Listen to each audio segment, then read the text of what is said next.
नमस्कार। स्वागत है आप सभी का द इकोनॉमिक सॉल्यूशंस में। तो यहाँ पर हम बात करने जा रहे हैं कि इकोनॉमी को कैसे दोबारा हम पटरी पर लेकर आए। -23.9% पे चली गई है और आगे दोबारा इसको कैसे ग्रो करें। तो यहाँ पर जो हमारे फाइनेंस मिनिस्टर हैं तो वो कह रहे हैं कि हमारी इकोनॉमी को अभी भी एक बूस्टर शॉट चाहिए। तो बूस्टर शॉट कैसे मिलेगा, वहाँ पर स्टिमुलस पैकेजेस और देने पड़ेंगे अच्छे खासे, जो कि डिमांड जो है ना वो दोबारा से रिकवर कर पाए। तो यहाँ पर जो हमारी यूनियन फाइनेंस मिनिस्टर हैं निर्मला सीतारमण जी, उन्होंने कहा कि अगले साल जो है भारत जो है फास्टेस्ट ग्रोइंग लार्ज इकोनॉमीज में से एक होगा। ओके, और हमारा जो ग्रोथ होगा वो जो है हो सकता कि इस साल जो है फ्लैट हो। ओके, साथ ही साथ उन्होंने ये बात बोली है कि सेंटर जो है नए जो है फिस्कल स्टिमुलस पैकेज जो है उनको अनाउंस करने जा रहा है, लेकर आने वाला है, जो कि इन्वेस्टमेंट्स जो है ना वो ज़्यादा बढ़ सके और जो हमारी ग्रोथ है उसको जो है एक बूस्ट मिल सके, एक मोमेंटम मिल सके। ओके, सो इससे जो है अगर सरकार स्टिमुलस पैकेज लेकर आती है, ठीक है, तो उससे हमारा फिस्कल डेफिसिट तो बढ़ जाएगा, इसमें तो कोई शक नहीं है, बिल्कुल सच्चाई बात है। लेकिन फिस्कल डेफिसिट तो बढ़ेगा, मैटर करता है, लेकिन साथ ही साथ जो डेट टू जीडीपी रेशियो है, ठीक है, वो भी बढ़ेगी। लेकिन साथ ही साथ ये भी चाहिए कि ग्रोथ एसिलेटर के तौर पे भी ये काम करेगा। ओके, मतलब ग्रोथ एसिलेटर के तौर पे कैसे काम करेगा, ज्यादा पैसा इकोनॉमी में फ्लो कराओगे, ठीक है, तो बस अगर पैकेज के थ्रू तो लोग जो है पैसा लेंगे, दोबारा उसको खर्चेंगे, डिमांड बढ़ेगी तो सप्लाई चेन शुरू हो जाएगी, दोबारा जो है जीडीपी बढ़नी शुरू हो जाएगी। और जो अब हम -23.9% पे चले गए हैं उससे उभर के थोड़े ऊपर आएंगे, ठीक है, मतलब अच्छी सिचुएशन में हम आ जाएंगे। बेशक फिस्कल डेफिसिट बढ़ता है, बेशक डेट टू जीडीपी रेशियो भी हमारा जो है बढ़ जाता है, लेकिन ग्रोथ जो है ना वो भी एसिलेट करेगी। जो अभी जो ग्रोथ है, फिर आगे जाके जब ग्रोथ बढ़नी शुरू हो जाएगी ना तो फिर हमारा जो डेट टू जीडीपी रेशियो है और धीरे धीरे वो खुद ही नीचे गिरना शुरू हो जाएगा, जब ग्रोथ जो है इकोनॉमी अच्छे से काम करनी शुरू करेगी। क्योंकि अगर इकोनॉमी अच्छे से काम करनी शुरू करेगी, टैक्स का पैसा जो है वो भी बड़ी अमाउंट में आना शुरू हो जाएगा, तो उसी पैसे को दोबारा यूज करके हम जो है डेट टू जीडीपी जो रेशियो है उसको नीचे गिरा सकते हैं। तो इस साल जो है नियर जीरो ग्रोथ जो है उसकी जो है आशा लगाई जा रही है कि ये नियर जीरो के आसपास भी अगर ग्रोथ होती है तो हमारी एक इम्प्रूवमेंट है, क्योंकि माइनस से ऊपर आना, जीरो तक भी पहुंचना इम्प्रूवमेंट ही है। ओके, और जो हमारा डबल डिजिट डिक्लाइन हुआ है, ओके, तो इसको भी जो है हम इम्प्रूव करेंगे आने वाले समय में। ओके, तो ये जो प्रोजेक्शन लगाई गई थी आरबीआई के द्वारा और इंटरनेशनल मॉनेटरी फंड के द्वारा कि जो हमारी यहाँ पर डबल डिजिट डिक्लाइन होने वाला है, तो हो गया बाद में। ओके, तो फैक्ट यहाँ पर यही है कि जो इंडिया का डायरेक्ट फिस्कल स्टिमुलस पैकेज है अभी भी वो जीडीपी के 2% से कम है। तो यहाँ पर हमें इसको बढ़ाना होगा, 2% से ज्यादा करना होगा अगर अच्छी इकोनॉमी को ग्रोथ जो है प्रोवाइड करनी है।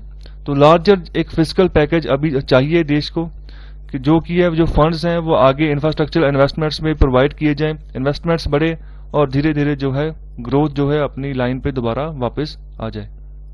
और आगे यहाँ पर बात की गई है सॉल्यूशंस की, तो कैसे हम इनको सही करें। तो यहाँ पर एक अच्छी इनोवेटिव पॉलिसी रिफॉर्म की ज़रूरत है कि कैसे जो है हम फंड्स का जो फ्लो है इसको और बढ़ा सके इकोनॉमी में, इन्वेस्टमेंट जो है उसको सरकार कैटलाइज कर सके। मतलब इस तरह से कुछ रिफॉर्म हो जहाँ से जो भी इन्वेस्टर हो सोचे हाँ भी इंडिया में इन्वेस्ट करेंगे तो अच्छा रिटर्न मिल जाएगा।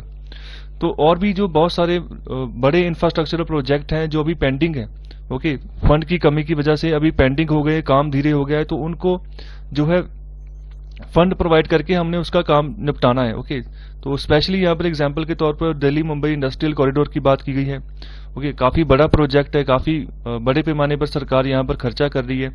तो बहुत ही अगर ये बन जाता है तो बहुत ही आसानी से जल्दी समय पर जो है जो रोड ट्रांसपोर्ट अच्छे से मूवमेंट कर लेगी और जो भी लॉजिस्टिक्स है उनकी ट्रांसपोर्ट जो है टाइमली कर पाएगी।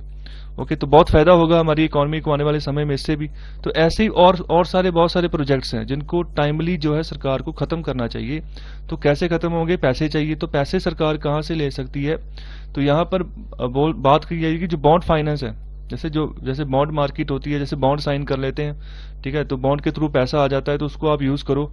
तो यहाँ पर जो बाहर की जो एडवांस्ड इकोनॉमीज है वहां पर जो मार्केट्स मैच्योर मार्केट्स हैं, ठीक है, तो वहां की जो हम इन्वेस्टर्स हैं उनसे हम फंड्स ले सकते हैं। ओके, तो उनको ऐसी स्कीम बता सकते हैं कि अगर वो इंडिया में इन्वेस्ट करते हैं तो उनको अच्छा रिटर्न जो है वापस रीजनेबल रिटर्न जो है मिल सकता है। ओके, तो इस तरह से हम जो है बॉन्ड साइन कर सकते हैं बाहर की मार्केट्स के साथ, बाहर के जो इन्वेस्टर्स हैं उनके साथ।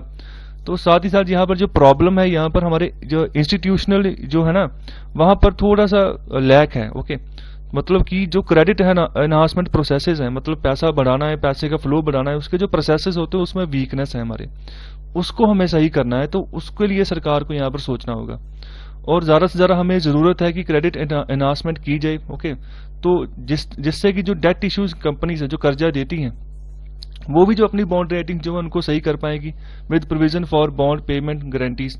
सो बॉन्ड पेमेंट गारंटी के तहत, ठीक है, अगर वो जो भी डेट इशू करती है, अगर समय पर उनका जो पैसा है वापस आ जाता है तो उनकी रेटिंग अच्छी हो जाएगी। ओके, और जहां पर पैसा जा रहा है उनका भी काम बन जाएगा, जहां पर क्रेडिट एनहांसमेंट की जरूरत है वहां पर पैसे का फ्लो भी ज्यादा हो जाएगा।